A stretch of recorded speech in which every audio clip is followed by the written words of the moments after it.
கோவை மாவட்டம் முழுவதும் விரிவாக்கம் செய்யப்பட்ட மினி பஸ் சேவை துவக்கம். குறைந்தபட்சம் ரூ.2, அதிகபட்சம் ரூ.10 கட்டணம். தமிழகம் முழுவதும் விரிவாக்கம் செய்யப்பட்ட மினி பஸ் சேவை துவக்க விழா சென்னையில் இன்று காலை நடந்தது. தமிழக முதல்வர் மு.க.ஸ்டாலின் காணொலி காட்சி வாயிலாக மாநிலம் முழுவதும் இத்திட்டத்தை துவக்கி வைத்தார். இத்திட்டத்தின் கீழ் கோவை மாவட்டத்தில் விரிவாக்கம் செய்யப்பட்ட 22 பழைய வழித்தடம் மற்றும் 8 புதிய வழித்தடம் என மொத்தம் 30 வழித்தடத்தில் மினி பஸ் சேவை துவக்க விழா காந்திபுரம் ஆம்னி பஸ் நிலைய வளாகத்தில் இன்று காலை நடந்தது. சென்னையில் தமிழக முதல்வர் மு.க.ஸ்டாலின் துவக்கி வைத்ததை தொடர்ந்து கோவையில் மாவட்ட ஆட்சியர் பவன்குமார், எம்பிக்கள் கணபதி ராஜ்குமார், ஈஸ்வரசாமி, கோவை மாநகராட்சி மேயர் ரங்கநாயகி, மாநகராட்சி கமிஷனர் சிவகுரு பிரபாகரன், மாநகர போலீஸ் கமிஷனர் சரவணசுந்தர் ஆகியோர் இச்சேவையை கொடியசைத்து துவக்கி வைத்தனர். பின்னர் மினி பஸ்ஸில் ஏறி சிறிது தூரம் பயணம் செய்தனர். கோவை மாவட்டத்தில் மேட்டுப்பாளையம் வட்டார போக்குவரத்து அலுவலக எல்லைக்குள் 8 மினி பஸ், கோவை வடக்கில் 4 மினி பஸ், கோவை மேற்கில் 15 மினி பஸ், கோவை தெற்கில் 1 மினி பஸ், பொள்ளாச்சியில் 2 மினி பஸ் என மொத்தம் 30 மினி பஸ்கள் இன்று காலை முதல் இயக்க துவங்கின. இந்த பஸ்களில் குறைந்தபட்சம் ரூ.2, அதிகபட்சம் ரூ.10 என கட்டணம் நிர்ணயிக்கப்பட்டு உள்ளது. நீண்ட இடைவெளிக்கு பிறகு மினி பஸ்கள் இன்று முதல் மீண்டும் இயங்க துவங்கி உள்ளதால் கிராம பகுதி மக்கள் மகிழ்ச்சி அடைந்துள்ளனர். இதன் பின்னர் மாவட்ட ஆட்சியர் பவன்குமார் செய்தியாளர்களிடம் கூறும்போது, ஏற்கனவே டவுன் பஸ்கள் இயங்கக்கூடிய 65% இடம், டவுன் பஸ்கள் செல்ல முடியாத பகுதிகள் 35% இடம் என மொத்தம் 100% இடங்களிலும் மினி பஸ்கள் இயக்கப்படுகிறது.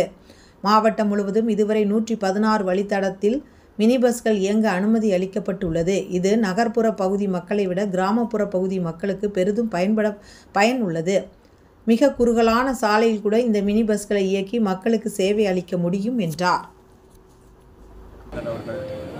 மற்றும் போலீஸ் அனைத்து அதிகாரிகள் உள்ளிட்ட மற்றும் இந்த மினி பஸ் அசோசியேஷன் முன்னிலையில் இன்னைக்கு நம்ம மாவட்டத்தில் இந்த திட்டம் தொடங்கி வைக்கிறது. இதன் மூலமாக கண்டிப்பாக நம்ம மாவட்டத்தில் இருக்கிற அன்சர்வ்டு பகுதியில் எங்கெங்கெல்லாம் போக்குவரத்து வசதி பற்றாக்குறை இருக்கிற பகுதிகளுக்கு இந்த திட்டம் மூலமாக முக்கியமாக பள்ளி கல்லூரிகளுக்கு மாணவர்களுக்கும் மற்றும் அனைத்து பொதுமக்களுக்கும் இந்த திட்டம் நல்ல முறையில் கொண்டு போவதற்குண்டான ஒரு புதிய முயற்சியாக எந்தெந்த ரூட்டில் வச்சுருக்கோம். இதில் நீங்கள் பார்த்தீங்கன்னா நம்ம மாவட்டத்தில் இருக்க அனைத்து 6 சர்க்கிளில் கூட இதில் புதிய நம்ம மினி பஸ் ஸ்கீம் தொடங்கியிருக்கோம்.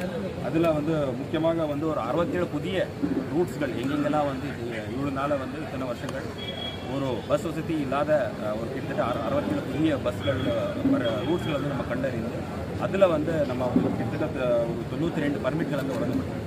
முக்கியமாக அதில் கோயம்புத்தூர் சவுத் சர்க்கிளுக்கு உண்டான ஒரு 12 ரூட்டுகள் மற்றும் மேட்டுப்பாளையமில் 16, பொள்ளாச்சி சர்க்கிளுக்கு உண்டான ஒரு 19 ரூட்டுகள் மற்றும் கோயம்புத்தூர் நார்த்தில் 9, கோயம்புத்தூர் சென்ட்ரல் 6 மற்றும் வெஸ்ட்டில் 5 ரூட்டுகள் நம்ம மாவட்டத்தில் தொடங்கி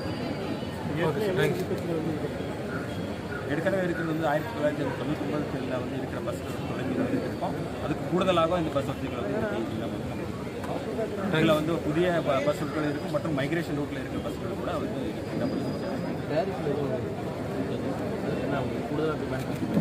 டேரிஃப் உண்டான இது டீட்டெயில்ஸ் அந்த ஆர்டிஓஸ் மூலமாக அந்த ரூட்டுக்கு உண்டான ஒருத்தவருக்கு அந்த டேரிஃப்